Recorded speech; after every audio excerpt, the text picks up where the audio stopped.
Discussion. We are awaiting Dr. Govichan Garu to join us. After the panel discussion, over to you, Dr. Sai.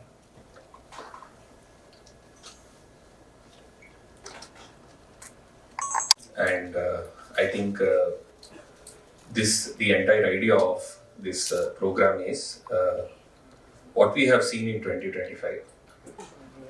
How should we approach 2026? Is it just business as usual? So, what are the key learnings and how should we work on health? So మేము సాధారణంగా అందరూ ఇక్కడ specialist వాళ్ళ స్పెషాలిటీలో busy ఉంటూ complicated cases అన్ని treat చేస్తూ వాటిల్లో busy ఉండడం తప్పితే ఈసారి అసలు బేసిక్ అసలు పేషెంట్స్ మా దగ్గరకు వచ్చే ముందే అసలు ఏం జరుగుతుంది, అసలు వీటి కారణాలు ఏంటి, దీన్ని మనం ఎలా నివారించుకోవచ్చు అన్నది ఆలోచన అనమాట. సో రీసెంట్గా ఒక పేపర్ ఆర్టికల్ చూసాం వేరే కెనడాలో almost some 20 or 25,000 people have died waiting for appointments కానీ ట్రీట్మెంట్ గురించి కానీ, అంటే బీయింగ్ ఒక డెవలప్డ్ కంట్రీలో.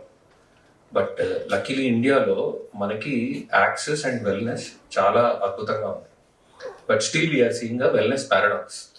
అంటే యాక్సెస్ ఉండి, ఇన్ని వెల్నెస్ టెస్ట్లు ఉండి, ఇన్ని హాస్పిటల్స్ ఉండి, ఎంతమంది డాక్టర్స్ ఉండి, అర్బన్ ఏరియాస్ అంటే మేజర్ మెట్రోపాలిటన్ సిటీస్లో is it really translating into better living and better cure rates and better survival అన్నది ఒక క్వశ్చన్. సో ఇవాళ మన ఎక్స్పర్ట్స్ అందరి నుంచి ఫస్ట్ మనం చూసి డిస్కస్ చేయాలనుకుందాం అన్నమాట. సో ఫస్ట్ డాక్టర్ శ్రీకాంత్ గారు, is an interventional cardiologist. So మనం రీసెంట్గా చూసినట్టయితే ఆల్మోస్ట్ 1 in 6 హార్ట్ అటాక్స్ మన దేశంలో less than 40 years ఏజ్ వాళ్ళకి రావడం. సో ఇది మనకి గ్లోబల్ బర్డన్ ఆఫ్ డిసీజ్ అనే దీంట్లో మనం చూసాం. Welcome doctor Sridhar, he's our senior consultant nephrologist. So we welcome. So coming back to our question, most ఇంపార్టెంట్గా మనం తరచుగా న్యూస్ పేపర్లో కూడా చూసాం. అండ్ డేటా ఇప్పుడు ఏం చెప్తుందంటే 1 in 6 in India is having heart attack less than 40 years of age. So మీ అనుభవంలో అంటే ప్రజెంటేషన్ జబ్బు దాని లక్షణం మార్చిందా, ఆర్ మనం బెటర్గా డిటెక్ట్ చేసి people are coming earlier? Thanks, Amit. Thanks for inviting me to this great panel. So basically, I think audience are from అందరూ అన్ని రకాల వాళ్ళు ఉన్నారు ఇక్కడ. సో కొంతమందికి అర్థం అవుతుంది, కొంతమందికి టెక్నికల్గా అర్థం అవుతుంది. సో హార్ట్ అటాక్స్ చూసుకుంటే యాజ్ ఎ హోల్, ఇంతకుముందు సాయినాథ్ గారు చెప్పినట్టు వెస్ట్రన్ డేటా చూస్తే, అంటే అమెరికా కానీ యూకే కానీ చూస్తే 1 in 10 below 45 years heart attacks వస్తాయి. అంటే 10 మందిలో ఒకళ్ళే ఉంటారు 40 ఏళ్ళు 45 ఏళ్ళు లోపు వాళ్ళు. మా ఎక్స్పీరియన్స్ చూస్తే, మన ఇండియన్ డేటా చూస్తే 6 ఒకళ్ళు, ఇంకా చెప్పాలంటే 4 ఒకళ్ళు, కొన్ని స్టడీస్ అయితే ఈవెన్ 4 ఒకళ్ళు below 45 years below 40 years heart అటాక్స్తో వచ్చేవాళ్ళు ఉన్నారు అన్నమాట. సో మనం డేటా కన్నా what you have seen is much more.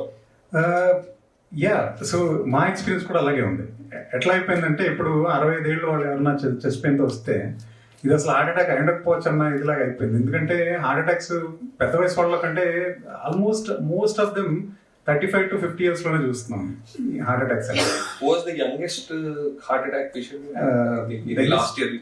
Last year was 23 అండి, 23 years. సో ఇది చిన్న I just wanted to share this actually. So ఇది ఎట్లా జరిగిందంటే, young man engineering college student chest pain వచ్చారు ఎమర్జెన్సీకి. ఆ అబ్బాయిని మాట్లాడుతున్నాను, ఈసీజీ చూసాము, హార్ట్ అటాక్ అని తెలిసింది. అబ్బాయితో చెప్తున్నాను, ఇది నాన్న ఇది రక్తనాళంలో బ్లాక్ ఉంది, సో దీనికి ద బెస్ట్ ట్రీట్మెంట్ ఏంటంటే సడన్గా యాంజియోగ్రామ్ చేసి ఆ బ్లాక్ ఉంటే చూసి స్టెంట్ వేయాల్సి వస్తుంది, తీసేయాల్సి వస్తుంది. ఆయన స్టెంట్ అనగానే అబ్బాయి సార్ నాకు తెలుసు స్టెంట్ అంటే ఏంటన్నాడు. అదే ఎట్లా తెలుసు, ఫ్యామిలీలో ఎవరికన్నా వేసారా ఏంటంటే, లేదు సార్ నా క్లాస్ పార్టీకి కూడా మొన్న మధ్య వేశారు. సో జస్ట్ ఇమాజిన్ ఒక క్లాస్లో I mean like who is probably in his college and then 2 people getting stents, అంటే ఇద్దరికి హార్ట్ అటాక్ వచ్చి స్టెంట్ వేయటం అనేది చాలా అరుదైన విషయం. ఇంతకుముందు అసలు ఆ వయసులో ఎవరు వినుండేవాడు కాదు.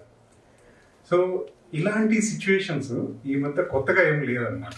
సో చాలామంది ఇప్పుడు రైట్ నో మా హాస్పిటల్ అడ్మిట్ అయిన last 2 heart attacks for 40s, early 40s, 41 ఒకరు, 43 ఒకరు.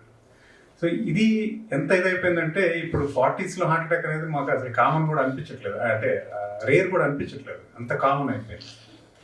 So so undoubtedly so next question మీరు అడిగిన దానికి ఏంటంటే, వీళ్ళు అర్లీగా వస్తున్నారా లేకపోతే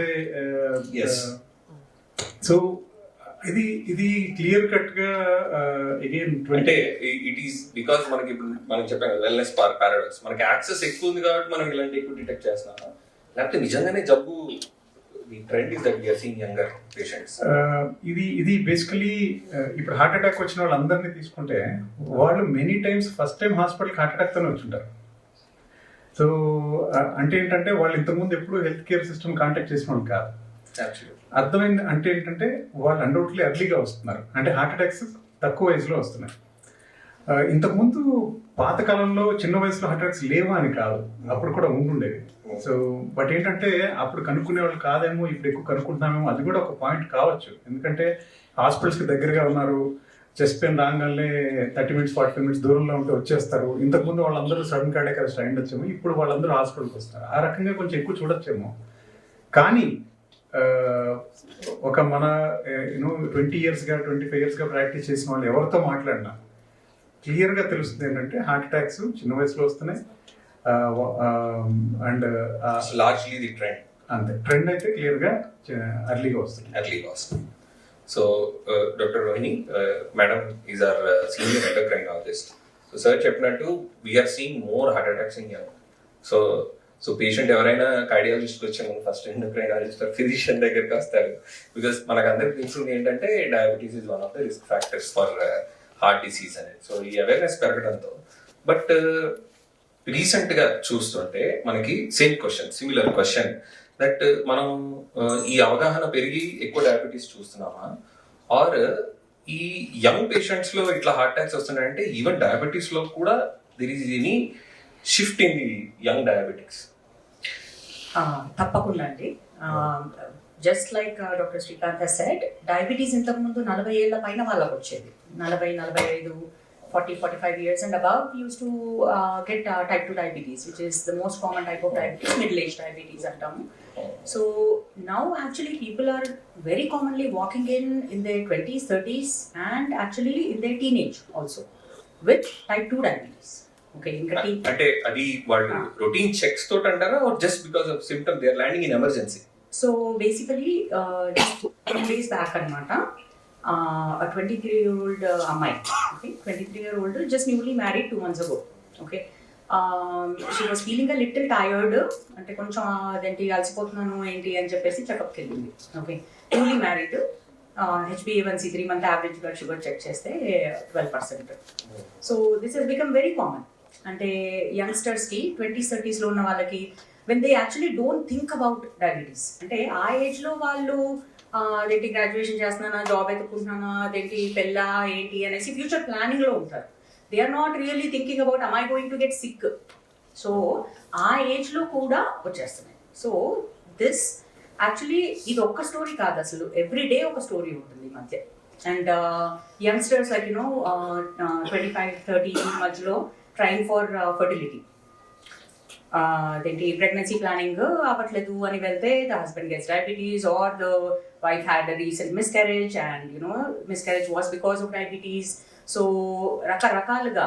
సో ఆల్మోస్ట్ అంటే మీరు చెప్పిన దాన్ని బట్టి చూస్తే అసలు వెల్నెస్ యాక్సెస్ పెరగడం మూలంగా డిటెక్ట్ చేయట్లేదు మనం, they are actually coming with complications of diabetes. Correct. And then we're seeing them at young age. Correct. So this years back ఎప్పుడైతే నేను డిఎం చేస్తున్నప్పుడు అన్నప్పుడు ఉంటే కిడ్నీ ఫెయిల్ అయిన వాళ్ళందరూ కూడా ఎట్లా అంటే more than 60-65 long standing diabetes, ఒక 10-15 ఇయర్స్ డయాబెటీస్, హైపర్ టెన్షన్ ఉన్నారు కామన్. అంటే 70% ఒక 100 పేషెంట్స్ డయాలిసిస్ లో ఉంటే 70% above 50-60 years and 70% reason only diabetes, hyper tension ఉండేది.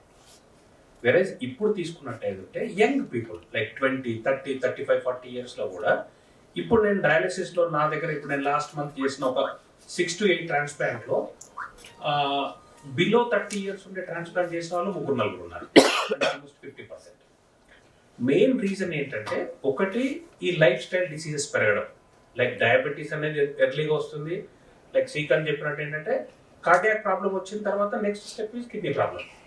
సో వాళ్ళకి ఎర్లీగా 30-40 ఇయర్స్, 20 ఇయర్స్, 30 ఇయర్స్ వాళ్ళకి డయాబెటీస్ వల్ల, మెటబాలిక్ సిండ్రోమ్ వల్ల, ఒబెసిటీ వల్ల హార్ట్ ఎఫెక్ట్ అవుతుంది. ఒక 5 ఇయర్స్ లో కిడ్నీ ఎఫెక్ట్ అవుతుంది. It is not we're detecting definitely early, but definitely increased prevalence of disease. Last నేను ఒక 6 months ముందు ఒక పేషెంట్ చూశాను. పాపం వాడు ఏంటంటే యుఎస్ లో అండర్ గ్రాడ్యుయేషన్ కోసం వెళ్ళాడు. అక్కడ సమ్ వామిటింగ్స్ అన్ని వెళ్ళి టెస్ట్ చేసుకుంటే వాడి క్రియాటిన్ అనేది 8 ఉంది. అంటే కిడ్నీ ఫంక్షన్ అనేది less than 10% ఉంది.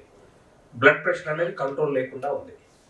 ఇమీడియట్లీ వాళ్ళకి అక్కడ అంటే పాపం వాడు స్టూడెంట్ కాబట్టి ఫెసిలిటీస్ లేక మళ్ళీ ఇక్కడికి నా దగ్గరికి for transplant, mother is a donor transplant కోసం వచ్చాడు. వచ్చినప్పుడు ఏంటంటే వాడి వెయిట్ చూస్తే 130 kgs and kidney function is less than 10%. 130 kg weight ఉన్న వాళ్ళకి ఈవెన్ ట్రాన్స్ప్లాంట్ చేయడం కూడా డిఫికల్ట్. బికాస్ ఒకటే కిడ్నీ అంత బాడీని ఫిల్టర్ చేయాలంటే అది కూడా తొందరగా డ్యామేజ్ అయ్యే అవకాశాలు ఎక్కువ ఉంటాయి. సో ఇమీడియట్లీ కౌన్సిలింగ్ ఏంటంటే you are not suitable for transplant now and immediately I sent to for him counselling, weight reduction at least below 100 kgs వచ్చిన తర్వాతనే వీల్ థింక్ అబౌట్ ట్రాన్స్ప్లాంట్. అప్పటి వరకు డయాలిసిస్ మీద ఉందామని. This is one negative aspect. We're seeing younger patients with kidney problem requiring transplantation at 20-25 years. అంటే ఇక్కడ ఒక చిన్న డౌట్ అంటే ఆడియన్స్, మనం మీరు స్టార్టింగ్ లో అన్నట్టుగా డయాబెటీస్, ఈ హైపర్ టెన్షన్ ఇవి వచ్చి కిడ్నీ చెడిపోవడానికి కనీసం ఒక 10-15 ఏళ్ళు అయ్యి, సో మీరు 60లో ఎక్కువ మంది చూసేవారు. సో ఇప్పుడు యంగ్ పేషెంట్స్ 30 ఏళ్ళ వాళ్ళు ఇది వస్తుంది అంటే వాళ్ళకి ఒకవేళ ఈ లైఫ్ స్టైల్ డిసీజెస్ ఉన్న అంత టైం కూడా ఆగట్లేదు ఎండ్ స్టేజ్. సో ఇప్పుడు అవుట్కమ్స్ పరంగా చూస్తే ఎలా ఉన్నాయి? ఆ అవుట్కమ్స్ లో కూడా తేడా ఉందా? మనం యంగ్ లో డిటెక్ట్ చేస్తున్నాం, అఫ్ కోర్స్ విత్ వాళ్ళందరికీ ట్రాన్స్ప్లాంట్ చేసినా కానీ how is that outcomes? Is it as? No, again that outcome depends upon patient understanding. That's what I'm going to tell now. Yes. So just counseling, and before transplant I sent to Rohini whether we can try new injections to reduce the weight. But first thing is diet control, a regular exercise. Getting evaluated for infertility treatment, and on evaluation we found she is having ovarian cancer where I have to remove both the ovaries and uterus. So she cannot become pregnant anytime in future and life risk. Yes, when I was studying, when I was a student, we never used to see a cancer below the age of 45 years. Now, the youngest cancer patient I operated is 18-year-old. I'm not talking about pediatric cancer. Pediatric cancers are different, which we see in 2 year, 3 year. I'm talking about adult cancers, which I'm seeing in younger generation. And for that, the reason I believe is what Dr. Rohini has reiterated, double hit. One is your genetic predisposition, like for breast cancer you have BRCA gene, and second the environmental factor. Every day I go for morning walk, 6 o'clock, I ask my ChatGPT, should I go for morning walk today? What he told, you will be astonished. He told, don't go for morning walk today. You know the reason? The AQI, the pollution index in Hyderabad is more than 300. And with that AQI, if you go walking, the pollutants will go up to the alveoli, which will lead to a lot of lung problems. So it is a double hit which is impacting the high incidence of cancer. One is your genetic makeup and second is the environmental factor. So I think you made a important point. So ఇప్పుడు అందరితోటి మాట్లాడే one thing which we can understand ఏంటంటే మనం young లో ఎక్కువ problems చూస్తున్నాం. అంటే ఆ మిత్ జబ్బులన్నీ పెద్దవాళ్ళలో ఏజ్ పెరుగుతున్నకు వస్తుంది, వయసు రీత్యా వస్తుంది. ఎందుకంటే మోస్ట్ కామన్ గా మనకు నేర్పించేది age is the single most risk factor for cancer. Age పెరుగుతున్న కొద్ది క్యాన్సర్ రిస్క్ పెరుగుతుంది. So one of the most important that myth got busted. First thing. Second thing ఏంటంటే all have a similar lifestyle problem what we are doing. Yeah, so what we are doing as a this thing, and third most important point is the environment in which we are living, which also has changed over the year. So with this, I think we should look forward. How do we address it? This thing. So Yeah. One point before Yes. we Yes, progress. So Dr. Vipin has clearly mentioned how ఎట్లా environment factors influence చేస్తున్నాయి మనల్ని అని చెప్తున్నారు కదా. So ఒక రకంగా చూస్తే madam అన్నారు ఇందాక మన అందరు ఇండియన్స్కి ఒక జెనెటిక్ ప్రీడిస్పోజిషన్ ఉంది అని. But when it comes to cancers ఇండియన్స్కి అంత ప్రీడిస్పోజిషన్ లేదు కంపేర్ టు వెస్టర్న్ పాపులేషన్ చూస్తే, ట్రెడిషనల్గా చూస్తే ఎస్పెషల్లీ జిఏ మ్యాలిగ్నెన్సీస్ చూస్తే మనకు అంత ప్రీడిస్పోజిషన్ లేదు. But of late that incidence is increasing. రోజు చూస్తున్నాం యంగర్ పేషెంట్స్ చూస్తున్నాం. When it comes to colorectal malignancies also, GI malignancies కూడా చూస్తే even today the population which is affected by colorectal cancers అమెరికాలో లేదా వెస్టర్న్ కంట్రీస్ లో చూస్తే all above 50s and 60s. So anything ఎవరికైనా 50 years కానీ తక్కువగా colorectal క్యాన్సర్ ఉంది అని అంటే మనం ఏమంటాం అని ఎర్లీ ఆన్సెట్ colorectal malignancy అంటాం. But the trend in India is again very, very alarming. Even today, if you see American data or European data, అన్ని colorectal malignancies లో ఒక 10% పీపుల్కే యంగ్ పీపుల్కి వస్తుంది. Whereas Indian data చూస్తే 30 to 40% ఆఫ్ పీపుల్కి young పీపుల్కి colorectal malignancy వస్తుంది. అంటే ఎంత డిఫరెన్స్ వస్తుంది? ఆల్మోస్ట్ 400 times మోర్ ప్రివలెంట్ అవుతున్నాం. సో ఎందుకు అనేది we need to really think ఈ ఆస్పెక్ట్స్ మనం మాట్లాడాలి, ఇంపార్టెంట్. ఎందుకంటే it's all preventable also. absolutely. Not that వచ్చేసింది ప్రాబ్లమ్ మనం ట్రీట్మెంట్ చేసుకుంటాం కాదు. We can definitely prevent many of these issues. Absolutely. So most important ఏంటంటే young are getting, we are getting bad diseases. You think what should be the ideal health monitoring అనేది ఎలా ఉండాలి, especially with respect to the cardiovascular disease with so many young? What should be the age of at which the monitoring should start? What are the things we should look for? ఇప్పుడు జరిగినంత చాలా great discussion. So దీన్ని బట్టి మనకు అర్థమైంది ఏంటంటే మనకి ఏ జబ్బుకైనా కారణాలు ట్రెడిషనల్ రిస్క్ ఫ్యాక్టర్స్ అంటాం. అంటే sugar, for example heart attack తీసుకుంటే బీపీ, షుగర్, కొలెస్ట్రాల్ అనేది ట్రెడిషనల్ రిస్క్ ఫ్యాక్టర్స్. మనకి తెలియని రిస్క్ ఫ్యాక్టర్స్ కూడా ప్లే చేస్తున్నాయని అర్థమైంది. అదేంటంటే పొల్యూషన్ ఒకటి, ఇప్పుడు మాట్లాడిన దాన్ని బట్టి. సో స్ట్రెస్ ఒకటి, నాయిస్ పొల్యూషన్ కావచ్చు, ఎయిర్ పొల్యూషన్ కావచ్చు, ఫుడ్ అడల్టరేషన్ ఒకటి. అంటే ఫుడ్లో చాలా అడల్టరెంట్స్ ఉన్నాయి. మనకి ఆ పెస్టిసైడ్స్ ఎలా పనిచేస్తాయి ఇవన్నీ ఇంకా తెలియదు actual long term effects. So ఇవన్నీ రిస్క్ ఫ్యాక్టర్స్. బట్ ఇక్కడ అడిగిన క్వశ్చన్కి మనం అర్థం చేసుకోవాల్సిందంటే, ఇప్పుడు ఫర్ ఎగ్జాంపుల్ మనిషికి 40 ఏళ్ల వయసులో హార్ట్ అటాక్ వస్తుంది అంటే లోపల జరుగుతున్న ప్రక్రియ ఏదైతే అబ్నార్మాలిటీ ఉందో అది అప్పుడే రాదు, 6 నెలల ముందు మొదలవుతుంది. ఆల్మోస్ట్ 10 to 12 years ముందు నుంచి లోపల అబ్నార్మాలిటీ మొదలై ఉంటుంది. అంటే 40 ఏళ్ల వయసులో హార్ట్ అటాక్ వచ్చిందంటే ఆ ప్రాబ్లమ్ 30 ఏళ్ల వయసులోనో 25 ఏళ్ల వయసులోనో రిస్క్ ఫ్యాక్టర్స్ వచ్చి ఉండాలి. ఆ లోపల ఇప్పుడు హార్ట్ అటాక్ అంటే గుండె రక్తనాళాల్లో కొలెస్ట్రాల్ డిపాజిట్ ఉంటుంది. అది 10%, 20%, 30% వరకు పెరగచ్చు. ఆ తర్వాత సడన్ గా అన్స్టేబుల్ చిట్లుతుంది, గుండె రక్తనాళం క్లోజ్ అయిపోతుంది. అలా హార్ట్ అటాక్ వస్తుంది. ఆ 0% నుంచి 10, 20, 30% కొలెస్ట్రాల్ అక్యుములేషన్ అనేది 10-15 ఏళ్ల ముందు నుంచి మొదలవుతుంది. ఆ రక్తనాళాల్లో మార్పులు కూడా 10-15 ఏళ్ల ముందు నుంచి వస్తాయి. అందుకే మనం ఇప్పుడు 40 ఏళ్ల వయసులో హార్ట్ అటాక్ ని క్యాన్సర్ ని అరికట్టాలంటే 38 ఏళ్ల వయసులో మొదలు పెడితే అవ్వదు, రైట్? 20-25 years నుంచి మొదలు పెట్టాలి. సో ఫర్ ఎగ్జాంపుల్ ఇప్పుడు మనం కొలెస్ట్రాల్ కంట్రోల్ చేయాలి. మన హార్ట్ అటాక్ 40 years లో మొదలు ఇచ్చేయాలంటే కొలెస్ట్రాల్ ని మనం 15 ఏళ్ల వయసు, 20 ఏళ్ల వయసు నుంచి దాని మీద దృష్టి పెడితేనే, దాన్ని కంట్రోల్ చేస్తేనే 40 ఏళ్ల వయసులో మనం అరికట్టగలుగుతాం. So there is more need for wellness and అంటే అవగాహన. అంటే నేను చెప్పేది ఏంటంటే we should start మన చెకప్స్ కూడా కొంచెం ముందుగానే స్టార్ట్ చేయాలని. ఎగ్జాక్ట్లీ. మనం ఇందాక మాట్లాడుకున్నట్టుగా షుగర్ కూడా ఇప్పుడు పిల్లల్లో కూడా type 2 డయాబెటీస్ చూస్తాం. సో మనం ఇప్పుడు గైడ్ లైన్ వైజ్ చూసుకున్నా, అంటే మనం పరీక్షలు ఏ టైంకి ఎప్పుడు చేయించుకోవాలనేది చూసుకున్నా కానీ ఫస్ట్ కొలెస్ట్రాల్ 20 ఏళ్ల వయసు లోపే ఫస్ట్ కొలెస్ట్రాల్ టెస్ట్ చేయించుకోవాలి.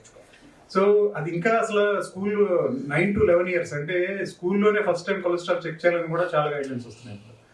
సో ఎంత అర్లీగా మనం యాక్ట్ చేస్తే అంత బెటర్గా మనం ఈ జబ్బులన్నీ అరికట్టగలం అని.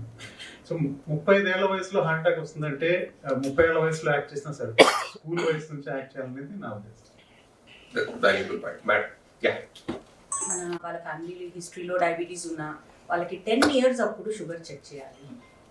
Any risk factor, if a child is overweight or if there is any family history of diabetes, 10 years or puberty, అంత అర్లీగా so the preventive health should start that young. దానికి That young. So your most important, I'll come back. So మనం ఇప్పుడు టెస్ట్ల గురించి మాట్లాడుతున్నాము, but like what is the how can you prevent it అనే విషయం కూడా మనం మాట్లాడితే We'll come back to it. Yeah. So most importantly, already in trouble. Young లో వస్తున్నాయి కాబట్టి young cannot ignore. So ఈ వెయిట్ లాస్ దీని గురించి there is a lot of craze around the drug, and it's almost నెలకి 100 కోట్లు 200 కోట్లు business చేస్తుంది ఆ ఒక్క drug that drug this thing. So in your opinion is it a quick fix or is it అంటే దాంతో మనకు అన్ని ప్రాబ్లమ్స్ సాల్వ్ అవుతాయా or we need to do more? See, there is no such thing. ఇప్పుడు sir ఇందాకే చెప్పారు, medicine is poison. Okay. So there is no medicine without any side effects. Yes. Okay. So అవసరం అయితేనే వేసుకోవాల్సింది medicine. Okay, కానీ మనం ఫుడ్డే మన medicine లాగా తింటే ఆ అవసరం మనకి రాదు. సో వెయిట్ లాస్ డ్రగ్స్ చాలా వస్తున్నాయి, చాలా వచ్చాయి, ఇంకా ఇంకా కంపెనీస్ తయారు చేస్తున్నాయి. So they are like in a big race to like you know make money or whatever. But ఇప్పుడు ఏంటి అంటే at least it is an option మనకి. Okay, let us see it as an option.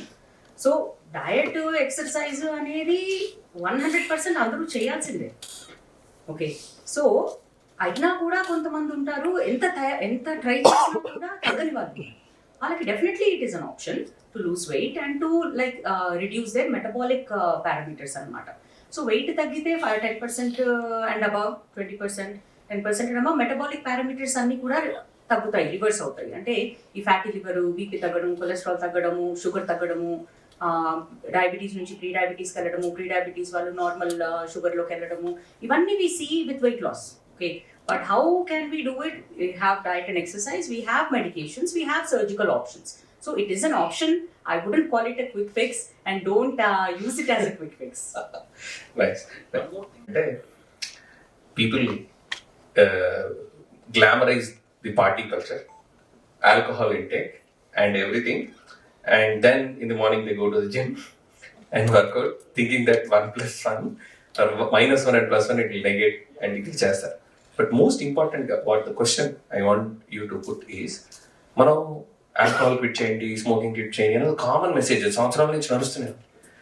But importantly wear do people get it wrong in terms of alcohol quit చేయడానికి? కానీ ఇది అంటే చెప్పినంత easy అంటారా అది క్విట్ చేయడానికి? What is the additional things which one should do?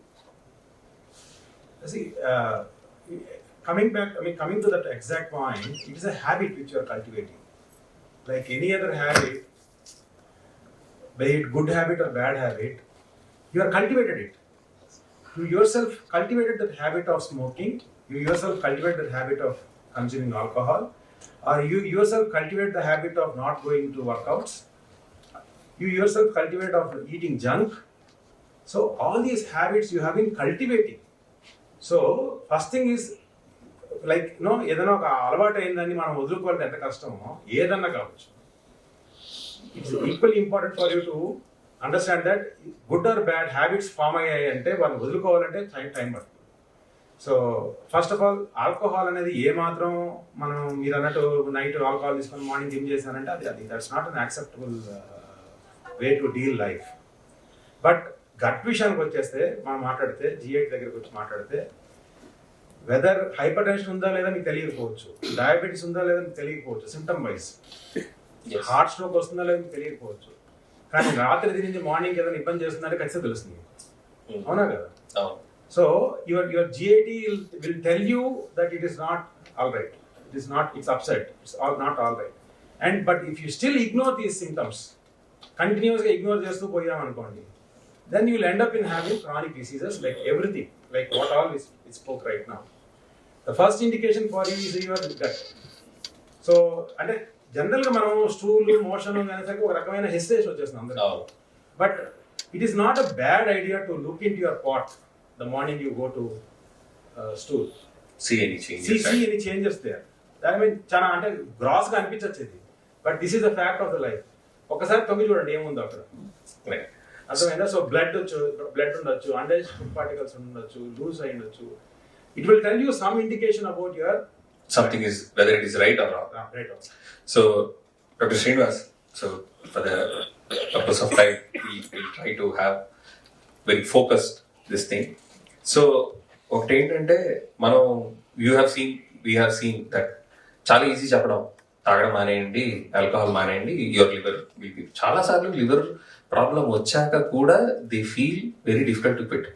So ఒక పెద్ద అపోహ అంటే for the purpose of audience, alcohol quit చేయమంటాం చెప్పడం ఈజీ, అండ్ చేయకపోతే మనం ఆ మనిషిని బ్లేమ్ చేయడం మొదలు పెడతాం. So how should we address this? So బేసికల్గా మనం ఒక ట్రెండ్ చూస్తే ఇప్పుడు మన ఓపీ బేసిస్లో కొంతమంది ఆల్కహాలిక్ లివర్ డిసీజెస్, చాలామంది కొంత ఆల్కహాల్ తీసుకుని వస్తుంటారు. వాళ్ళకు ఎర్లీ స్టేజెస్లో ఫ్యాటీ లివర్ స్టేజ్లో ఉంటారు, కొంతమంది లివర్ సిరోసిస్ స్టేజ్లో ఉంటారు, కొంతమంది సివియర్ ఆల్కహాలిక్ హెపటైటిస్ స్టేజ్లో వస్తారు. ఇవన్నీ కూడా ఈజీలీ ప్రివెంటబుల్ ప్రాబ్లమ్స్. ఎప్పుడంటే కొంతమంది పేషెంట్స్ చెప్తుంటారు, ఒక ఎగ్జాంపుల్ ఏంటంటే రీసెంట్గా ఒక పేషెంట్ జాండీస్ 24 పాయింట్స్తో మన దగ్గరికి వచ్చాడు. వచ్చిన తర్వాత మనం మనకు చెప్పాము క్విట్ చేయండి, ఆల్కహాల్ తాగద్దు, ఆపేయండి అంటే ఈ లిజన్ వెరీ వెల్ అండ్ ఈ stop drinking alcohol for 6 months. Is bilirubin came completely normal. So me liver కొంచెం నార్మల్గా ఉందండి, పర్లేదు, జాగ్రత్తగా ఉందని చెప్పాము. After 1 month again came with bilirubin of 40. ఏంటి ఆల్కహాల్ మానేయమని చెప్పాను కదా, ఎందుకు వచ్చారు మీరంటే మీరు లివర్ నార్మల్ ఉందని చెప్పారు కదా సార్, అందుకే తాగానని చెప్పాను. So they didn't have that much, అంటే వాళ్ళొక హెల్త్ ఎడ్యుకేషన్ లేదనమాట. ఓకే, సో ఆల్కహాల్ తీసుకుంటే ఒకసారి నార్మల్ అయినటువంటి లివర్ మళ్ళీ నార్మల్గా ఉంటుంది, అట్లా కాదు. వన్స్ ఆల్కహాల్ హిట్ అయిందంటే ద బేసిక్ డ్యామేజ్ అనేది ఆల్రెడీ ఉంటుందన్నమాట. దానిపైన మళ్ళీ మనం పెట్రోల్ అంటే ఆల్కహాల్ మళ్ళీ పోస్తే ఆ లివర్ అనేది ఇంకా డ్యామేజ్ అవుతూ ఉంటుంది. దీంట్లో 2 types ఉంటాయి. కొంతమంది ఏంటంటే గిల్టీ, అంటే నేను ఆల్కహాల్ తీసుకున్నాను, నేను ఇలా అయింది అని ఎప్పుడైతే ఆ వ్యక్తి అనుకుంటాడో he will quit alcohol lifetime. Second ఏంటంటే ఆల్కహాల్ డిపెండెన్స్. వన్స్ ఆ డిపెండెన్స్ ఉన్న వ్యక్తి ఏంటంటే is trying to stop the alcohol for 1 month and again he started drinking alcohol. So these type of patients మనం రీహాబిలిటేషన్ అన్నమాట. This is very important. Alcohol rehabilitation now we are starting here also. Those patients we need to focus on how to quit alcohol, what medication to be given, and psychosocial support, what their problems we need to address it and we need to stop it. And most of the liver diseases easily preventable, and by doing just a basic liver function test we can see what exactly any problem unda leda.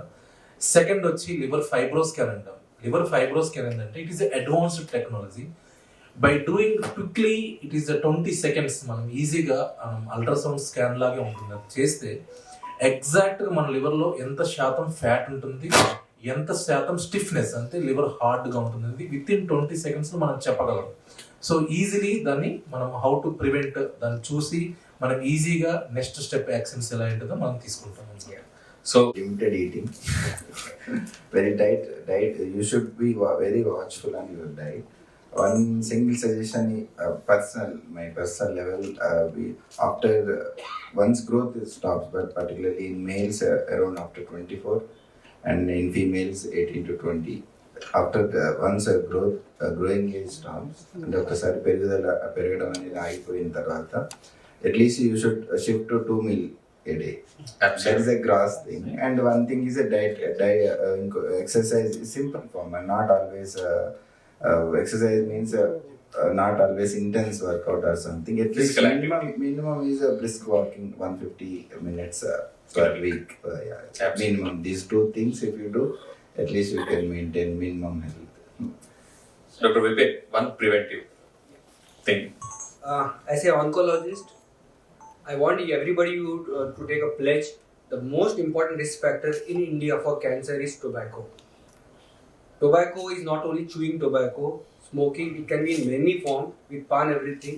So one thing which I suggest everybody is to stop tobacco.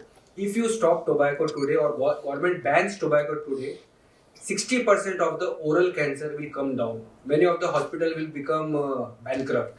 So I want hospital to become bankrupt and people should live healthy. So stop tobacco. That is the only point I want to convey. There is one test if you want to do to detect early cancers in GIT at least. If there's any altered bowel habits, please don't hesitate to visit a doctor and undergo a colonoscopy. It's very, very important because in Western they have regulated, Almost once in 5 years, the insurance companies have that. mandated In screening. India, unfortunately, we don't have that, and I think we should also insist on our governments to implement that, protocols to be followed by everyone. We should make a policy. Yeah. Last point. Like all of us, we have discussed that. Like 20-30 years, we are seeing and how to prevent that. One good thing is, see, if I have one son and daughter, if I tell, like, he is going to be exposed for either smoking or this one, even he goes to either intermediate or engineering. Before that stage, like in the 8th or 9th class or 10th class, don't tell him directly that don't go for alcohol, but give the examples. Suppose if I see one young patient with hypertension, like I have one CKD patient who is a drug abuser. Generally, I go not to tell him, I discuss in the family, this patient has got alcohol, now these are the problems he is facing. So all of us should discuss about their kids about ill health in general. Not as don't do this, don't do this. He thinks that something is great is there. అంటే consequences చెప్పడం important. Yes. If we just మానండి అంటే ఎవరు మానరు. see, if you tell the consequences before he is exposed for that. Already problems ఉంటే prevention, early detection and ఈ risk factors లేకుండా కూడా చూడడానికి we have to take our preventive health and the healing should start like what our panelists have said. It start at home, in schools, at community level, and everyone have a role in bringing these numbers down. Thank you Arenda.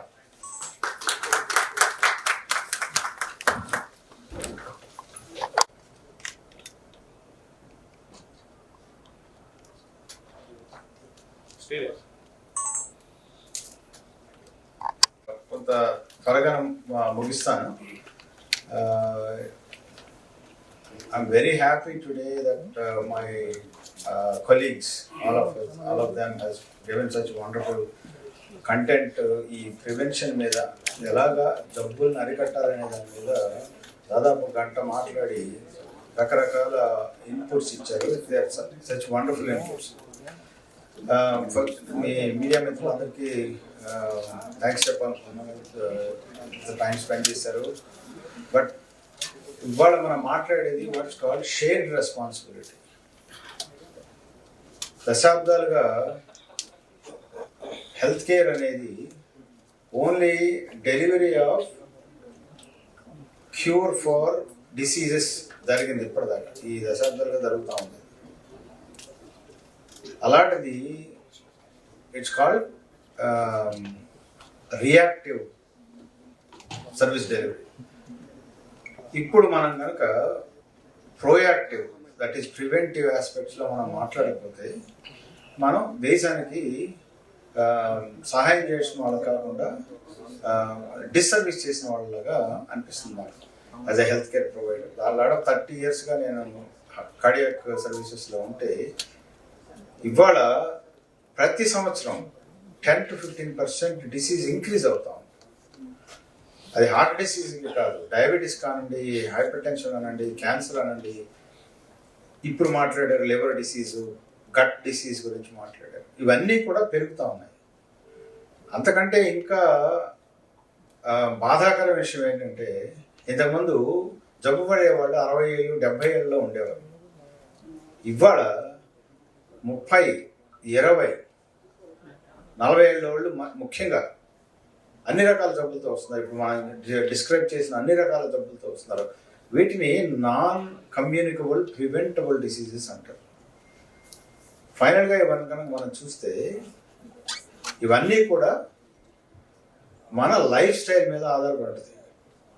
Life style అనేది not only exercise, మనం ఏం తింటున్నాం, ఎంత exercise చేస్తున్నాం, ఎంత దాన్ని కరిగిస్తున్నాం, సైకలాజికల్గా ఎంత స్ట్రెస్ తీసుకుంటున్నాం, వీటన్నిటి మీద ఆధారపడి ఇవన్నీ కనుక ప్రజల్లో కావాలంటే అవేర్నెస్ క్రియేట్ చేయగలగాలి.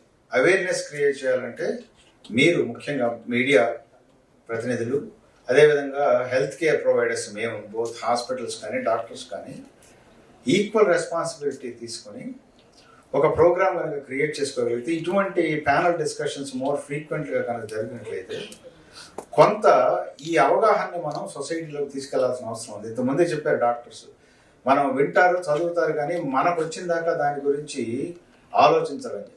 అది ఎంత నిజమంటే ప్రతిరోజు నేను కనీసం ఒకళ్ళు లేక ఇద్దరు బాగా బరువు ఉన్న 35-40 ఏళ్ల మధ్యలో ఉన్న యంగ్ పీపుల్ వాళ్ళ పేరెంట్స్ని హార్ట్ డిసీజ్ కోసం తీసుకొస్తారు. వాళ్ళ ఆపరేషన్ చేయించాలనో లేదా స్టెంట్ పెట్టాలనో లేదా ఇంకొక మెడిసిన్స్ ఇవ్వాలనో ఆలోచిస్తారు కానీ వాళ్ళకున్న డేంజర్ని వాళ్ళు అసలు ఆలోచించరు. వీళ్ళందరూ ఐటీ వాళ్ళు, మళ్ళీ ఈ సాఫ్ట్వేర్ అంటారు, అమెజాన్, వాట్ ఎవర్, ఈ మల్టీనేషనల్ కంపెనీస్లో 10 గంటలు కూర్చొని పని చేస్తారు, జంక్ ఫుడ్ ఆర్డర్ చేసి తింటారు కానీ ఒకరోజు కూడా ఎక్సర్సైజ్ చేయరు. సో మేము మా హాస్పిటల్ రెస్పాన్సిబిలిటీ టుడే మేము ఆలోచించింది లాస్ట్ 1 yearగా హాస్పిటల్ బాగా జరుగుతూ ఉంది, అలాగే మన దేశం చాలా బాగా జరుగుతూ ఉంది. కానీ ఇలాగే వదిలేస్తే ఈ యంగ్ పీపుల్ ఏదైతే మన జీడిపికి మన కంట్రీ గ్రోత్ పనిచేస్తున్నారో వాళ్ళు they will become a disastrously sick people. అది ఇంకా ఎక్కువ పడింది. ఇది ఇప్పుడు ఎంత లాభం ఉందో ఇంకో 10 ఏళ్లలో అంత నష్టం జరుగుతుంది మనకి. అందువల్ల అందరూ ఫ్యామిలీస్ కానీ మీడియా కానీ డాక్టర్స్ కానీ అందరూ this becomes a shared responsibility for all of us. దానికోసం అని చెప్పి మీకు అందరికీ తెలుసు, వరల్డ్ డే హార్ట్ డే రోజు ఒక క్యాప్షన్ క్రియేట్ చేస్తారు, ఒక ట్యాగ్ లైన్ క్రియేట్ చేస్తారు ఈచ్ ఇయర్. అలాగా స్టార్ హాస్పిటల్ తరఫున నెక్స్ట్ ఇయర్ విచ్ ఈజ్ 2026 మేము దాన్ని ఇయర్ ఆఫ్ హీలింగ్ అనే టైటిల్ తోటి మా రెస్పాన్సిబిలిటీ కింద మీ మాధ్యమం ద్వారా ప్రజల్లోకి ఈ అవేర్నెస్ అని, ప్రివెన్షన్ ఈజ్ వెరీ ఇంపార్టెంట్. జబ్బు వచ్చిన తర్వాత ట్రీట్ చేయడం ఎంత ఇంపార్టెంటో ప్రివెన్షన్ ఈజ్ అంత ఇంపార్టెంట్. ఇవి ప్రోగ్రామ్స్ ఉంటాయి. మీరు కూడా అవగాహన పెంచుకొని ఇవి చేసినందువల్ల నాట్ ఓన్లీ డిసీజ్ ప్రివెన్షనే కాకుండా కొన్నిసార్లు డిసీజ్ని ఓల్డ్ ఏజ్కి కూడా నెట్టేయడానికి అవకాశం ఉంటుందనే క్యాప్షన్ మనం ప్రజల్లోకి తీసుకెళ్ళడానికి మా వంతు ప్రయత్నంగా ఈ స్టార్ హాస్పిటల్ ద్వారా ఇయర్ ఆఫ్ హీలింగ్ 1926 అనేది ఈ ప్రోగ్రామ్ ద్వారా ప్రతి నెల ఏదో ఒక ప్రోగ్రామ్ ద్వారా ఈ ప్రివెంటివ్ ఆస్పెక్ట్స్ గురించి మేము మాట్లాడదలుచుకున్నాము. మా రెస్పాన్సిబిలిటీ ఫ్రమ్ అవర్ సైడ్. అదేవిధంగా మీ అందరినీ కోరేది ఏంటంటే ఈ నాలెడ్జ్ని మీరు పబ్లిక్లోకి తీసుకెళ్ళి మాలాట్ హాస్పిటల్స్ తోటి కొలాబరేట్ అయ్యి 10 మంది చెప్తే కానీ 11వ ఎక్కపోవచ్చు, 10 మంది 10 సార్లు చెప్పవచ్చు, 100 మంది ఒకేసారి చెప్పాలి. సో మీ అందరూ ఇవాళ ఇక్కడికి వచ్చి మాతో ఈ టైం షేర్ చేసినందుకు thank you very much. But we all talking about share responsibility. All the very best for the next new year 2026. Thank you. అందరికీ నమస్కారం.